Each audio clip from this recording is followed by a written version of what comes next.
জ্ঞান। কিসের জ্ঞান অর্জন করতে হবে? আল্লাহ পাক যে ওয়াহদানিয়তের পরিচয় আমাদেরকে জানাইলেন, আল্লাহ যে আছেন, আল্লাহ এক না অদ্বিতীয়। قل هو الله أحد الله الصمد لم يلد ولم يولد ولم يكن له كفوا أحد। আল্লাহ পাক তার ওয়াহদানিয়তের যতগুলো প্রমাণ কুরআনুল কারীমের মধ্যে দিলেন, কুরআনুল কারীমের সবচাইতে সংক্ষিপ্ত যেই পরিচয় আল্লাহ ওয়াহদানিয়তের দিলেন, যেটার গভীরতা অনেক বেশি, সেই সূরাটার নাম হলো সূরাতুল ইখলাস। সেই সূরার নাম কি? সূরাতুল ইখলাস। আল্লাহ পাক তার ওয়াহদানিয়তের সবচাইতে গভীর প্রকাশ করলেন সূরাতুল ইখলাসের মধ্যে।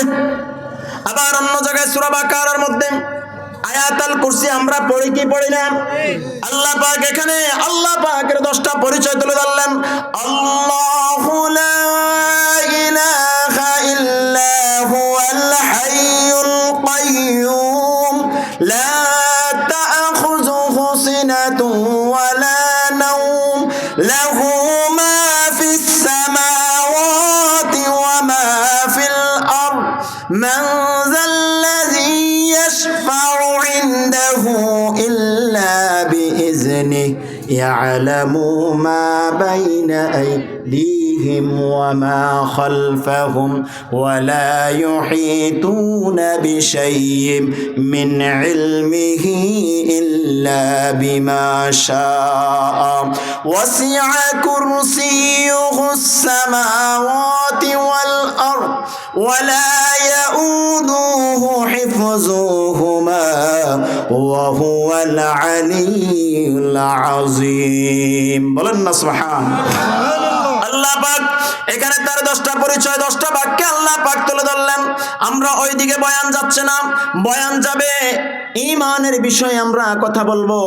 তাহলে আমাদের কিসের ইলম থাকা লাগবে? 1 নাম্বার ইলম হলো আল্লাহ সম্পর্কে আমাদের ইলম থাকা লাগবে। আল্লাহকে বলেন, আল্লাহকে মানিল্লাহ। আল্লাহকে বলেন মানিল্লাহ। আল্লাহকে আল্লাহু আহাদ قل هو الله أحد الله الصمد। বুঝতেছেন? আল্লাহ হলেন তিনি যিনি এক এবং অদ্বিতীয়। আল্লাহু খালিক, আল্লাহু মালিক। জবাব আছে না নাই? এবার শুনেন, 2 নাম্বার যে ইলম থাকা লাগবে সেটা হলো দ্বীন ইসলাম সম্পর্কে আপনার আমার ইলম থাকা লাগবে। 3 নাম্বার যে ইলম থাকা লাগবে সেটা হলো নবী রাসূলদের সম্পর্কে আমাদের ইলম থাকা লাগবে। শুধু তাই নয়, ইমাম মুসলিম রাহিমাহুল্লাহ তার কিতাবের মধ্যে একটা হাদিস কোট করেন। আন উসমান রাদিয়াল্লাহু তাআলা আনহু قال قال رسول الله صلى الله عليه وسلم من مات وهو يعلم أنه لا إله إلا الله دخل الجنة। বলেন সুবহানাল্লাহ। হযরত ওসমান জিন্নুরাইন রাদিয়াল্লাহু তাআলা আনহু থেকে হাদিস বর্ণিত। তিনি বলেন, রাসূল আরবি সাল্লাল্লাহু আলাইহি ওয়াসাল্লাম ইরশাদ করেন, যে ব্যক্তি এই কথার উপর মৃত্যুবরণ করলো, কোন কথা?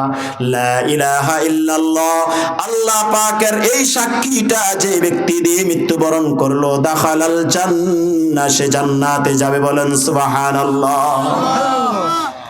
হাজিরিন, আমরা শুনতেছিলাম ঈমানের আহকাম।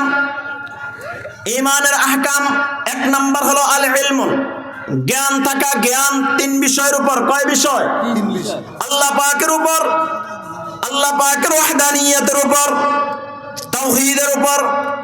2 নাম্বার রিসালাতের উপর। 3 নাম্বার রিসালাত ছাড়া আরেকটা হলো দ্বীন ইসলাম সম্পর্কে ইলম থাকা। ইসলাম সম্পর্কে ইলম না থাকলে আপনি কি আপনার শরীয়ত চর্চা করতে পারবেন? ধর্ম চর্চা করা যাবে? 2 নাম্বার হলো আল ইয়াকিন, সন্দেহ মুক্ত করে, সন্দেহ দূর করে এমন একটা দৃঢ় বিশ্বাস আপনার থাকা লাগবে, যেই বিশ্বাসে কোনো কমতি থাকবে। মুনাফিকদের একটু পরিচয় জেনে নেন। মুনাফিকরা মুখে কালেমা পড়ত, তারা পড়তো লা ইলাহা ইল্লাল্লাহ, এতটুকুর স্বীকৃতি তারা দিত, কিন্তু মুহাম্মাদুর রাসূলুল্লাহ এতটুকু তারা মানত না, যার কারণে তাদেরকে মুনাফিক বলা হয়। কি বলা হয়? আমরা লা ইলাহা ইল্লাল্লাহ এতটুকু মানি, মুহাম্মাদুর রাসূলুল্লাহ এটাও আমরা মানি কি মানি না? এটা মানার নাম কি? ঈমান। শুধু তাই নয়, হযরতে সূরা আল হুজরাতের মধ্যে আল্লাহ সুবহানাহু ওয়া তাআলা বলেন, ইন্নামাল মুমিনুনা আল্লাযীনা আমানু বিল্লাহি ওয়া রাসূলিহি, ও মুমিনেরা কান পেতে শুনে রাখো, ইন্নামাল মুমিনুনা আল্লাযীনা আমানু, নিশ্চয় তোমরাই তো মুমিন, তোমরাই তো মুমিন। কে বলে? আল্লাহ বলতেছেন তোমরাই তো মুমিন। আল্লাযীনা আমানু বিল্লাহি ওয়া রাসূলিহি, যারা ঈমান আনয়ন করে আল্লাহ পাকের উপর এবং তার রাসূলের উপর। বলেন কার উপর? আল্লাহ পাকের উপর এবং রাসূলের উপর। আল্লাহ সুবহানাহু ওয়া তাআলা এই আয়াতের শেষ দিকে বলেন, উলাইকা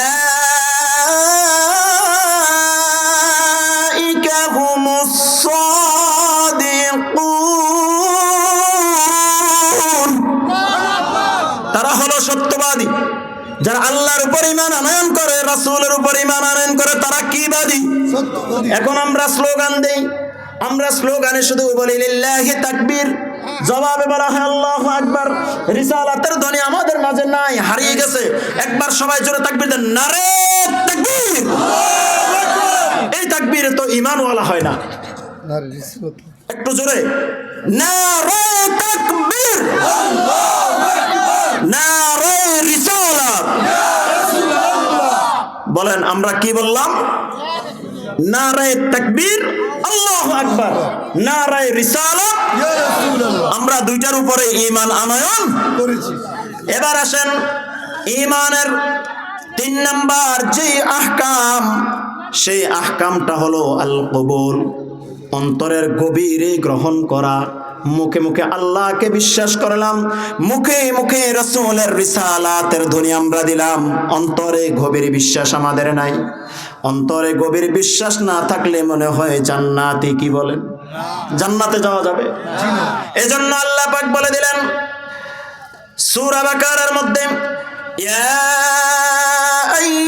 আইয়ুহাল্লাযীনা আমানু দুখুলু ফিস সিলমি কাফা। ও ঈমানদাররা, আল্লাহ পাক ঈমানদারদেরকে ডাক দিয়ে বললেন, ইয়া আইয়ুহাল্লাযীনা আমানু, ও ঈমানদাররা। কাদেরকে ডাক দিলেন? ঈমানদারদের। আল্লাহ ইচ্ছা করলে ডাক দিতে পারতেন ইয়া আইয়ুহান নাস, মানুষদেরকে আল্লাহ আমভাবে ডাক দিতে পারতেন। আমভাবে তিনি কেন ডাক দিলেন না? আল্লাহ পাক এখানে একটা পার্থক্য করলেন।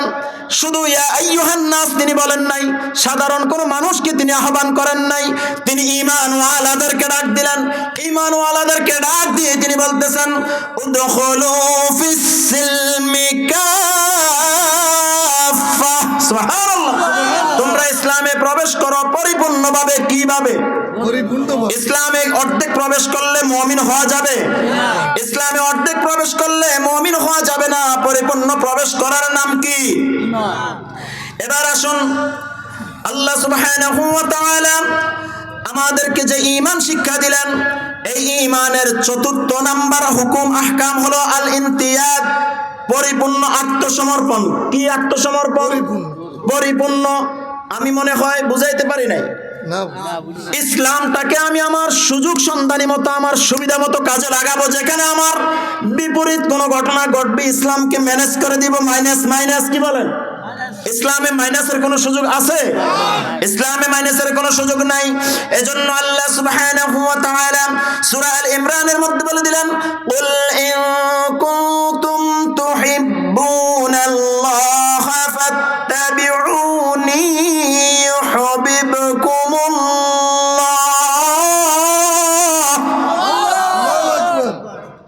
নবী আপনি বলে দেন, কুল ইন কুনতুম তুহিব্বুনাল্লাহ, যদি তোমরা আমি আল্লাহকে পেতে চাও, আল্লাহকে ভালোবাসতে চাও, আল্লাহওয়ালা হতে চাও, আল্লাহ আল্লাহর প্রেমিক হতে চাও, যদি আল্লাহর আবেদ হতে চাও, কুল ইন কুনতুম তুহিব্বুনাল্লাহ ফাত্তাবিউনি, আমার অনুসরণ করো। আমার কে বলতেছে?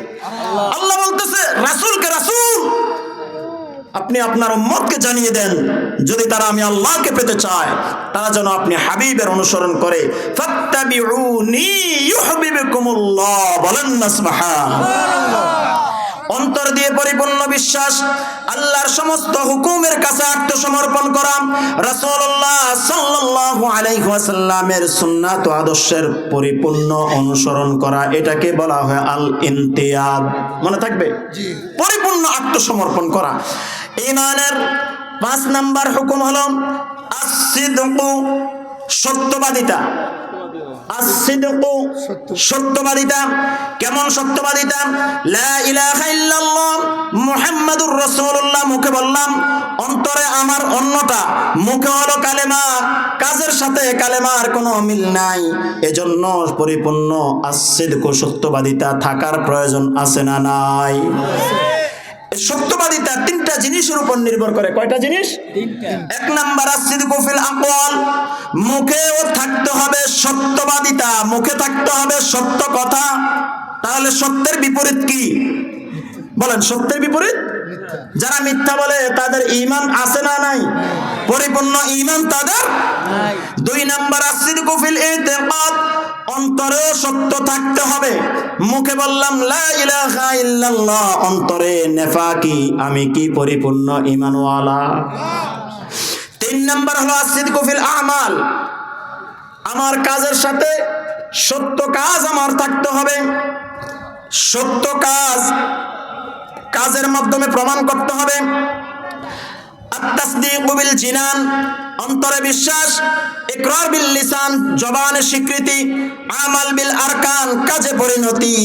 এই 3টা বিষয় যদি একত্রিত হয়, এটাকে ঈমান বলা হয়। এটাকে ঈমান বলা হয়। ঈমানের 6 নাম্বার আহকাম হলো আল ইখলাস, একাগ্র চিত্তে। একাগ্র চিত্তে, আবারও রিপিট করতেছি, একাগ্র চিত্তে একমাত্র আল্লাহকে খুশি করা উদ্দেশ্য, একমাত্র আল্লাহকে খুশি করা। কুরবানির সময় একটা মিসাল দেই, যদি আমার উপর আপনার উপর কুরবানি ফরজ ওয়াজিব হয়, বাজারে গেলাম গরু ক্রয় করার জন্য, 50,000 টাকা যেই গরুটা পছন্দ হয় সেটা আমার, কিন্তু 1 লক্ষ টাকা যেই গরুটা পছন্দ হয় আমার সন্তানের। আপনার সন্তানের পছন্দ হয়েছে যেটা 1 লাখ টাকা, আপনার পছন্দ হয়েছে 50,000। 50 দিয়ে কিনলে আপনি ঋণগ্রস্ত হবেন না, সুদে টাকা আনা লাগবে না। সন্তানের আবদার যদি পূরণ করতে হয়, ঋণগ্রস্ত হতে হবে, সুদের দ্বারস্থ হতে হবে। এখন আপনি আল্লাহকে খুশি করবেন না সন্তানকে খুশি করবেন? বলেন আল্লাহকে। বুঝতেছেন কি বলতেছি? এই জন্য একাগ্র চিত্তে শুধু আল্লাহকে খুশি করার জন্য আপনার ইখলাসটা এমন হইতে হবে, সমস্ত কাজগুলো এমন হইতে হবে, সমস্ত কাজের মূল থাকবে আল্লাহকে। আল্লাহ রাদিতু বিল্লাহি রাব্বান ওয়া বিল ইসলামি দীনা ওয়া বিমুহাম্মাদিন ওয়া সাল্লাল্লাহু আলাইহি ওয়া সাল্লাম নাবিয়্যান ওয়া রাসূলা। আল্লাহু আকবার, নারে তাকবীর, আল্লাহু আকবার, নারে রিসালাত, ইয়া রাসূলুল্লাহ, আহলে সুন্নাত ওয়াল জামাত, জিন্দাবাদ জিন্দাবাদ। ঈমানের 7 নাম্বার আহকাম হলো আল মুহাব্বাত, ভালোবাসা। কার প্রতি ভালোবাসা? লা ইউমিনু আহাদুকুম হাত্তা আকুনা আহাব্বা ইলাইহি মিন ওয়ালিদিহি ওয়া ওয়ালাদিহি ওয়ান নাসি আজমাইন। আল্লাহর হাবিব বলে, আমার সাহাবীরা, ও আমার উম্মতরা, শুনে রাখো, লা ইউমিনু আহাদুকুম হাত্তা আকুনা আহাব্বা ইলাইহি মিন ওয়ালিদিহি ওয়া ওয়ালাদিহি ওয়ান নাসি আজমাইন। কখনো তোমরা ঈমানদার হতে পারবে না যতক্ষণ পর্যন্ত আমি রাসূলুল্লাহর প্রতি তোমাদের ভালোবাসাটা, তোমাদের সন্তানাদি, তোমাদের আপনজন, তোমাদের আত্মীয় স্বজন এবং কি দুনিয়ার সমস্ত বস্তু হতে আমি রাসূলুল্লাহর প্রতি তোমার ভালোবাসা বেশি না প্রকাশ পাবে, ততক্ষণ মুমিন হওয়া যাবে না। রাসূলুল্লাহর মহব্বত আছে না নাই? আমাকে দাড়িগুলো ক্লিন শেভ করলে সুন্দর দেখা যায়, দাড়িগুলো রাখলে খারাপ দেখা যায়। ও ভাই, আপনার দুই পায়ে আমি হাত দিয়ে বলে যাই, আল্লাহ পাক আমাদেরকে সৃষ্টি করলেন, আমাদেরকে কিভাবে সুন্দর দেখা যাবে আর কিভাবে খারাপ দেখা যাবে এলেম আল্লাহর আছে না নাই? দাড়ি কি আপনি উঠাইছেন? কে দিছে? তো আল্লাহ যদি দাড়িতে সন্তুষ্ট, আপনি কেন দাড়িতে হাত দেন? আপনি কে? রাসূলুল্লাহর মহব্বত অন্তরে নাই, রাসূলুল্লাহর মহব্বত অন্তরে নাই। বুঝা গেল? একটা কথা মনে রাখবেন, আপনি যখন রাত্রে ঘুমান তখন কোনো গুনাহ করার সুযোগ আছে? আপনি ঘুমের মধ্যে কোনো গুনাহ করার সুযোগ নাই। কিরামান কাতিবিন, আপনার কোনো বদ আমল লেখার কোনো সুযোগ তখন। কিন্তু যারা দাড়ি শেভ করেন, ক্লিন শেভ যারা করেন, দাড়ি যারা কাটেন, 24 ঘন্টা ফেরেশতা তাদেরকে লানত করতেই থাকে। আপনি ঘুমানোর নামাজে যান, ঘুমানোর তেলাওয়াত করেন, কানে কাবাকে সামনে নিয়ে তাওয়াফ করেন, গুনাহ লেখা হচ্ছে, সওয়াব লেখা 24 ঘন্টা আপনার বদ আমল লেখা হচ্ছে। যদি আপনি দাড়িতে হাত দেন, দাড়ি আর কাটবেন? দাড়ি রাখবেন তো ইনশাআল্লাহ? শুনেন হাজিরিন, আমরা বলতেছিলাম ঈমানের আহকাম। ঈমানের সর্বশেষ যে আহকাম সেটা হলো আল কুফরু বিত তাগুত। আল কুফরু বিত তাগুত, সীমা লঙ্ঘন করা, সীমা অতিক্রম করা। তাগুতের সাথে কোনো প্রকার সম্পর্ক রাখা যাবে না। তাগুত কি? ইসলামের বিপরীত যত কাজ আছে সবগুলোকে আমরা তাগুত বলি। কি বলি? ইসলামের বিপরীত যত কাজ হবে সমস্ত কাজগুলোকে আমরা ঘৃণা করি। কি ঘৃণা করি না? আল্লাহ সুবহানাহু ওয়া তাআলা বলেন, ওয়ালাকাদ বাসনা ফি কুল্লি উম্মাতির রাসূলান আন ই'বুদুল্লাহ ওয়াজতানিবুত তাগুত।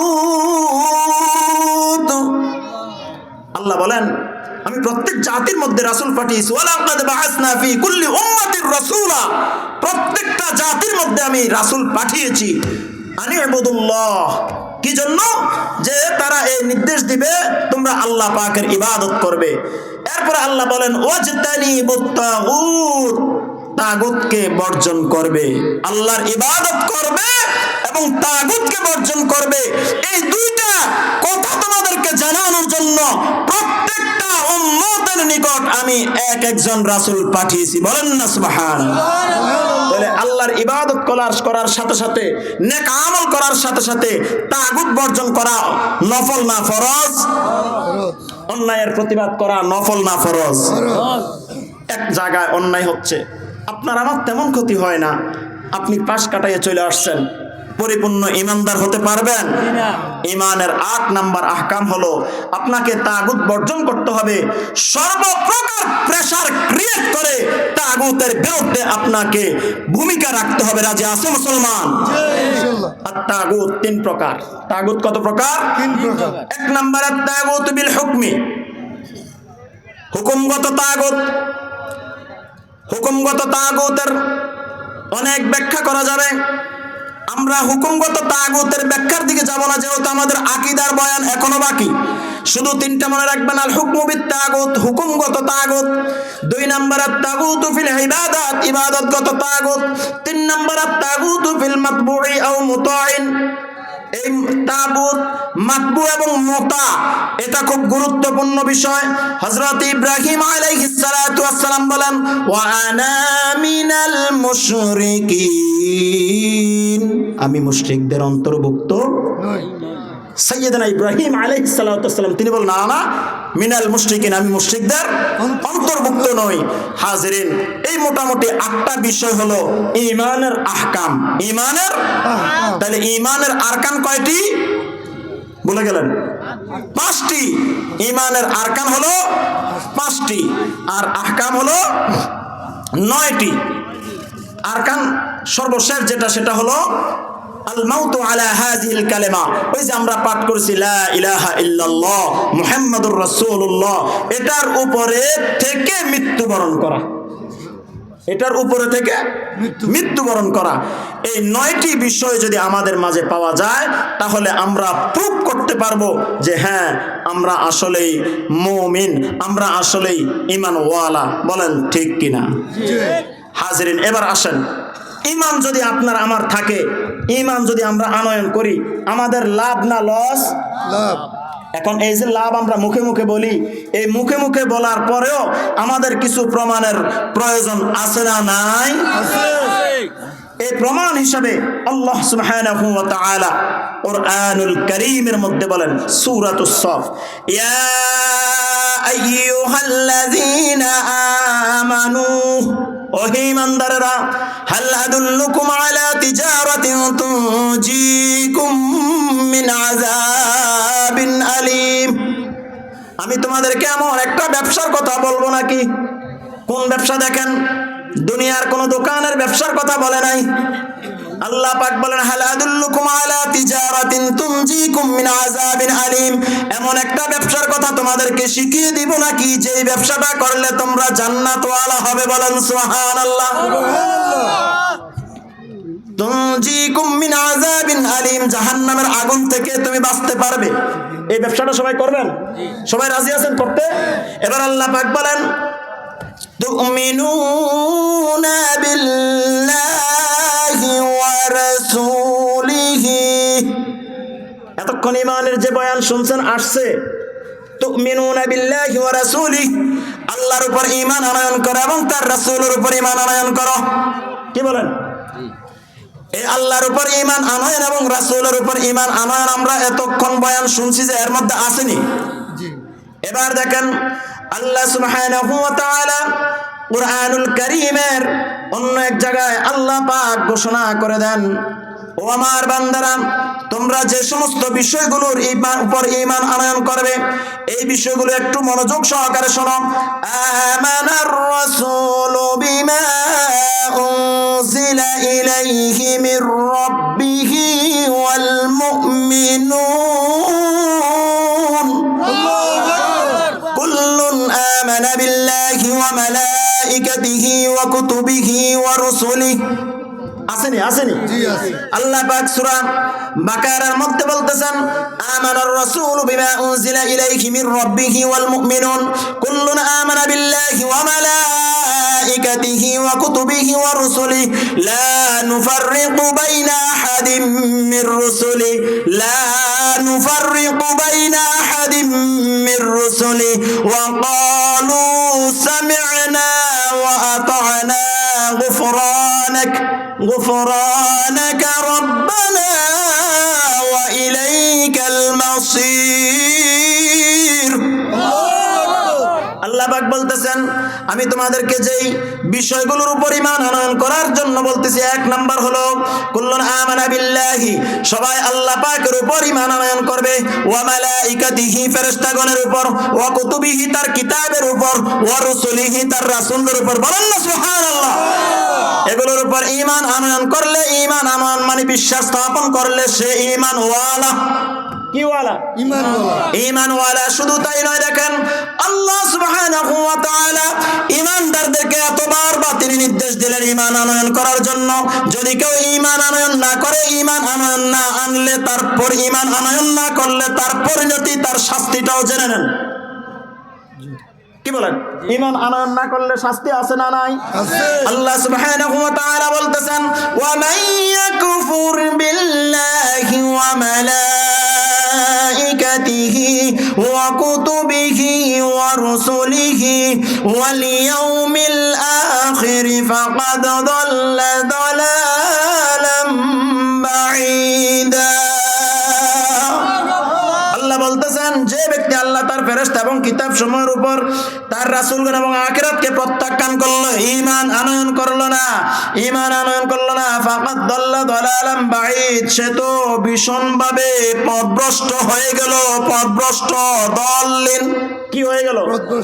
আমরা নামাজের মধ্যে বলি, ইহদিনাস সিরাতাল মুস্তাকিম, صراط الذين أنعمت عليهم مع النبيين والصديقين والشهداء والصالحين। সুবহানাল্লাহ বলে। আমরা নামাজের মধ্যে বলি, রব আপনি আমাদেরকে সহজ সরল পথ দেখান। ইহদিনাস সিরাতাল মুস্তাকিম, সিরাতাল্লাযীনা আন'আমতা আলাইহিম, আন'আমতা, যাদের প্রতি আপনি খুশি হয়েছেন, তারা কারা? মান নাবিয়িনা নবীগণের দল, ওয়াস সিদ্দিকিনা সিদ্দিকদের দল, ওয়াস শুহাদা শহীদদের দল, ওয়াস সালিহিন সালিহিনদের দল। বলেন না আল্লাহু আকবার। আমরা কি তাদের দলে আছি না নাই? এবার দেখেন আল্লাহ সুবহানাহু ওয়া তাআলা বলেন, যারা ঈমান আনয়ন করলো না, আমার নির্দেশ যারা পালন করলো না, তারা শয়তানের বন্ধু হয়ে গেছে। কার বন্ধু? শয়তানের। এখন ঈমান যার নাই, তার যদি শয়তান কোনো সমস্যা আসেনি? কেন সমস্যা নাই? কিভাবে বুঝবেন? আল্লাহ সুবহানাহু ওয়া তাআলা কুরআনুল কারীমের মধ্যে বলতেছেন, ইন্না জাআলনাশ শায়াতিনা আউলিয়া লিল্লাযীনা লা ইউমিনুন। যারা ঈমান আনয়ন করলো না, বলেন যারা কি আনয়ন করলো না? যারা ঈমান আনয়ন করে না, শয়তানকে আমি তাদের অভিভাবক বানিয়ে দিয়েছি। মাঝে মধ্যে দেখবেন মানুষ বলে, এ শয়তান মনে হয় তার দায়িত্ব দিয়ে রেস্টে গেছে, শয়তান ছুটিতে গেছে। বলেন না এরকম? অতিরঞ্জিত কোনো কিছু দেখলে মনে হয় শয়তানের দায়িত্বতে পালন করে। মূল বিষয় কোন জায়গায় বুঝতেছেন? মূল বিষয় হলো এই জায়গায় আল্লাহ পাক বলে দিলেন, ইন্না জাআলনা শায়াতিনা আউলিয়া। আমি শয়তানকে তাদের জন্য অভিভাবক বানিয়ে দিয়েছি, লিল্লাযীনা লা ইউমিনুন, যারা ঈমান আনয়ন করে। তাহলে ঈমান আনার প্রয়োজন আছে না নাই? আছে। হাজিরিন, আমরা এতক্ষণ ঈমানের কথা শুনলাম, এবার আমরা একটু আকীদাতে যাব। কিসে যাব? সবাই একটু দরুদ শরীফ পড়েন, সাল্লাল্লাহু